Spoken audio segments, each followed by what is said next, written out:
Oke, salam untuk kita semua. Di kesempatan kali ini saya akan memberikan sedikit ilmu atau materi tentang apa saja jenis-jenis dari penelitian kualitatif. Tapi sebelum itu, saya akan memperkenalkan nama saya. Nama saya Doni Kivi. Saya dari Institut Agama Kristen Negeri Kupang. Prodi saya adalah Prodi Psikologi. Oke, baik, langsung saja untuk yang pertama itu adalah penelitian deskriptif.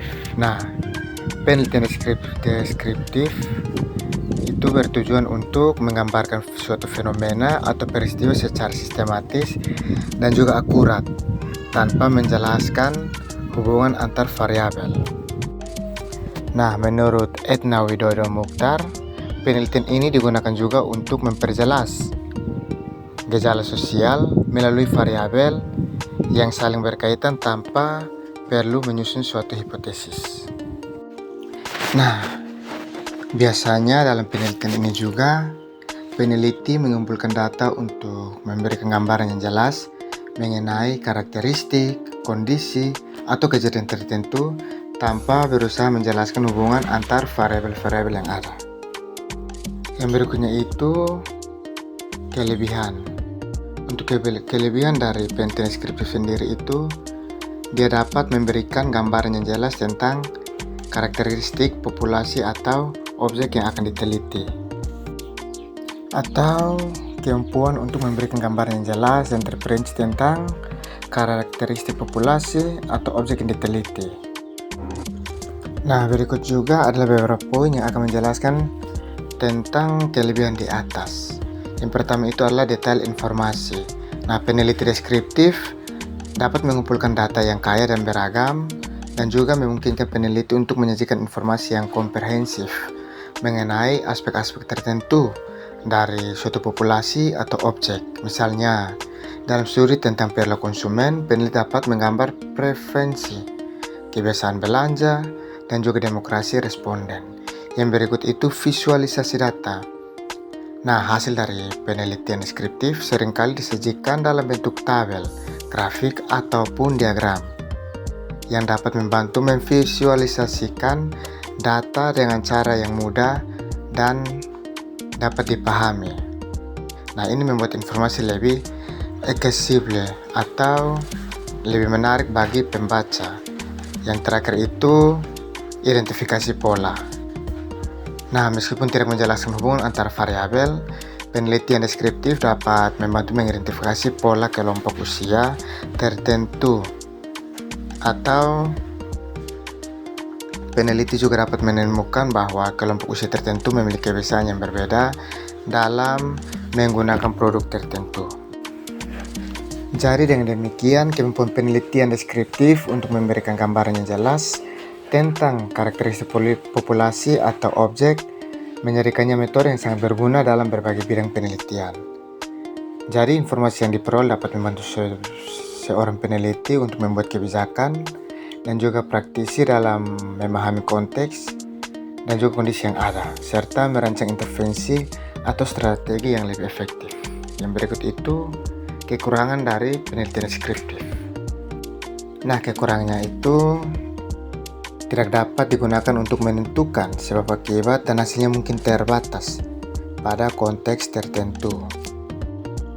Nah, untuk kekurangannya itu penelitian deskriptif juga hanya berfokus pada penggambaran fenomena tanpa menguji hipotesis atau hubungan antar variabel. Dan juga keterbatasan analisis, yang dimana tanpa analisis hubungan antar variabel, peneliti juga tidak dapat menarik kesimpulan tentang penyebab suatu fenomena. Misalnya, jika penelitian deskriptif menunjukkan bahwa tingkat kepuasan pelanggan tinggi, peneliti tidak dapat secara langsung menyimpulkan bahwa kualitas layanan adalah penyebabnya tanpa melakukan penelitian lebih lanjut.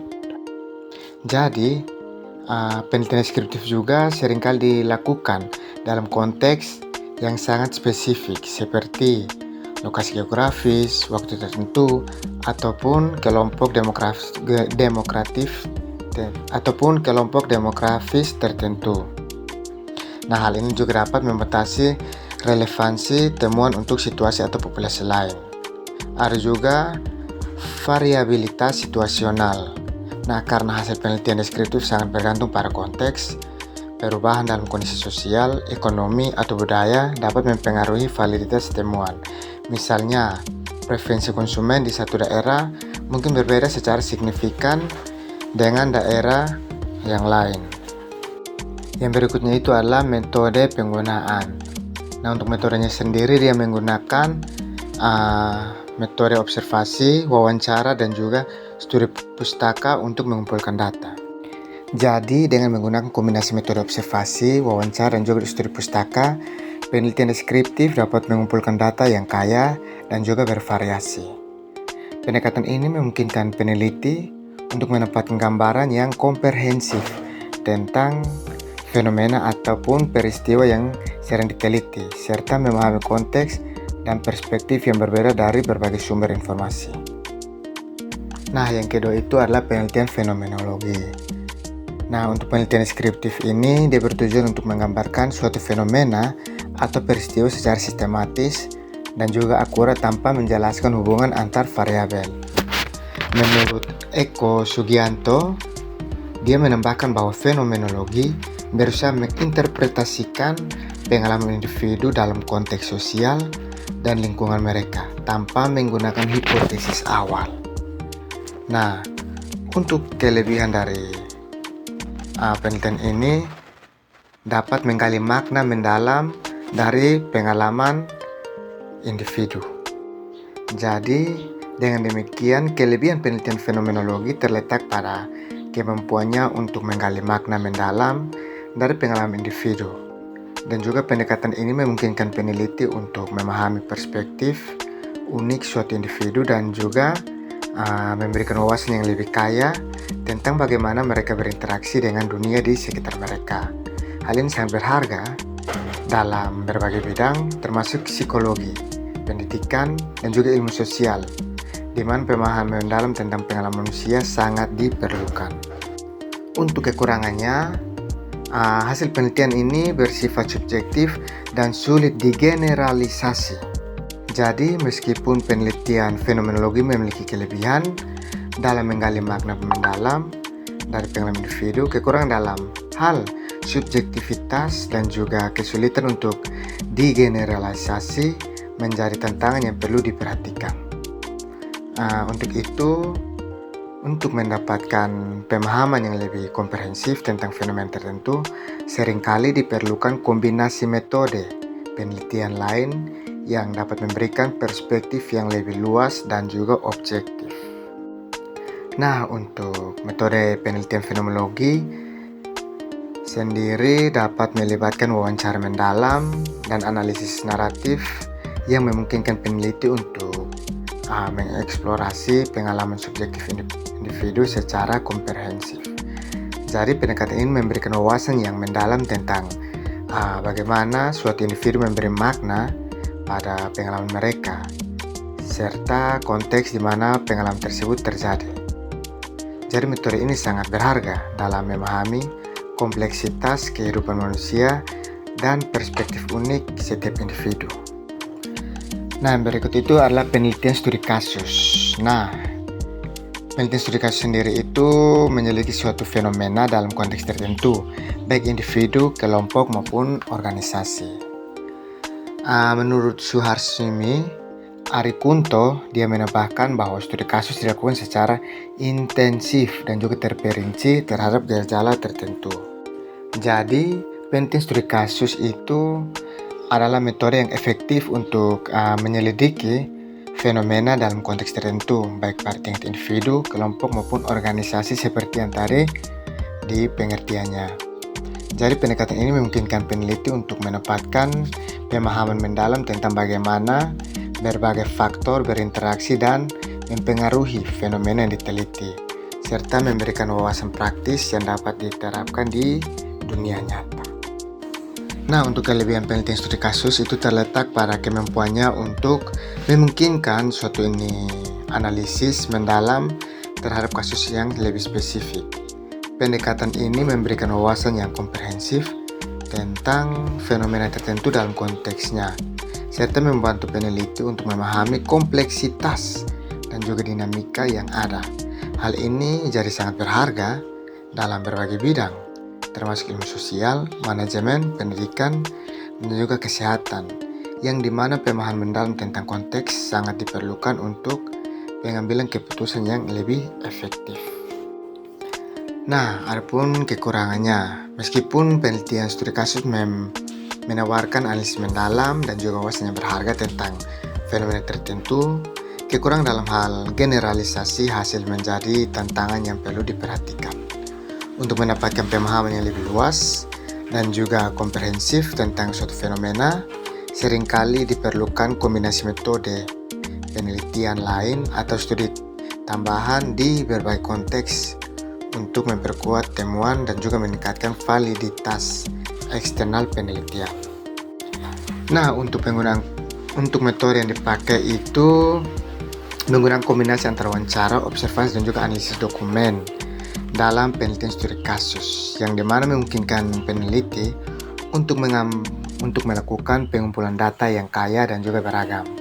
Nah, pendekatan ini tidak hanya meningkatkan keandalan hasil penelitian, tetapi juga memberikan wawasan mendalam tentang konteks dan dinamika dari fenomena yang sedang diteliti. Hal ini sangat berharga karena dalam menghasilkan temuan yang relevan dan juga aplikatif dalam praktik nyata. Nah, berikut yang keempat itu adalah penelitian studi sejarah.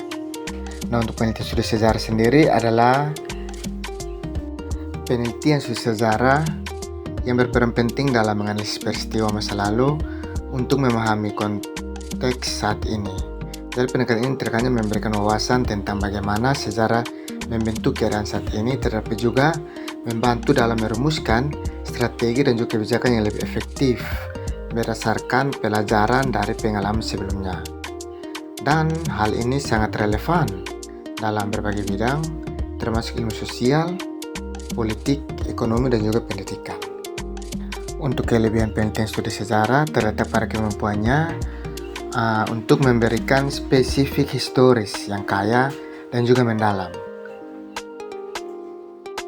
Jadi pendekatan ini memungkinkan peneliti untuk memahami kompleksitas peristiwa masa lalu serta dampaknya terhadap konteks saat ini. Nah, meskipun peneliti studi kasus dia menawarkan wawasan berharga tentang peristiwa masa lalu, kekurangan dalam hal ketersediaan data historis dan juga interpretasi subjektif peneliti menjadi tantangan yang perlu diperhatikan. Untuk meningkatkan validitas penelitian, penting bagi peneliti untuk menggunakan berbagai sumber data dan melakukan analisis kritis terhadap bias serta konteks di mana sumber tersebut dibuat. Dan juga metode penelitian studi kasus sejarah menggunakan arsip, dokumen, dan juga catatan sejarah untuk mengumpulkan data dan juga memberikan landasan yang kuat untuk analisis historis. Jadi pendekatan ini memungkinkan seorang peneliti untuk menggali informasi yang kaya dan juga mendalam mengenai peristiwa masa lalu serta dapat memahami konteks yang membentuk sejarah tersebut. Nah, penelitian etnografi sendiri merupakan pendekatan yang efektif untuk mengkaji pola dan juga interaksi sosial dalam konteks budaya tertentu. Dan menurut John W. Criswell, etnografi itu dapat melibatkan studi mendalam terhadap kelompok budaya dalam konteks alami mereka dengan mengumpulkan atau dengan pengumpulan data melalui observasi, wawancara, dan juga menggambarkan pengalaman individu sehari-hari. Untuk kelebihan penelitian etnografi sendiri terletak pada kemampuannya untuk memahami makna sosial dari perilaku kelompok secara holistik. Dan untuk kekurangannya sendiri dalam hal waktu yang diperlukan untuk observasi lapangan dan juga potensi bias peneliti menjadi tantangan yang perlu diperhatikan untuk meningkatkan validitas hasil. Penting bagi peneliti untuk menggunakan strategi yang reflektif dan juga triangulasi data serta melibatkan berbagai sumber informasi dalam analisis mereka. Dan yang berikut itu metode penelitian etnografi melibatkan observasi partisipatif dan juga wawancara di lapangan, yang dimana memungkinkan seorang peneliti untuk mendapatkan pemahaman yang lebih mendalam tentang pola interaksi sosial dan juga makna budaya dalam konteks tertentu. Jadi pendekatan ini sangat berharga dalam menggali kompleksitas kehidupan sosial dan juga budaya, serta memberikan wawasan yang lebih kaya tentang pengalaman individu dalam komunikasi mereka. Oke, baik, cukup sekian sedikit materi dari saya. Untuk itu, terima kasih dan shalom.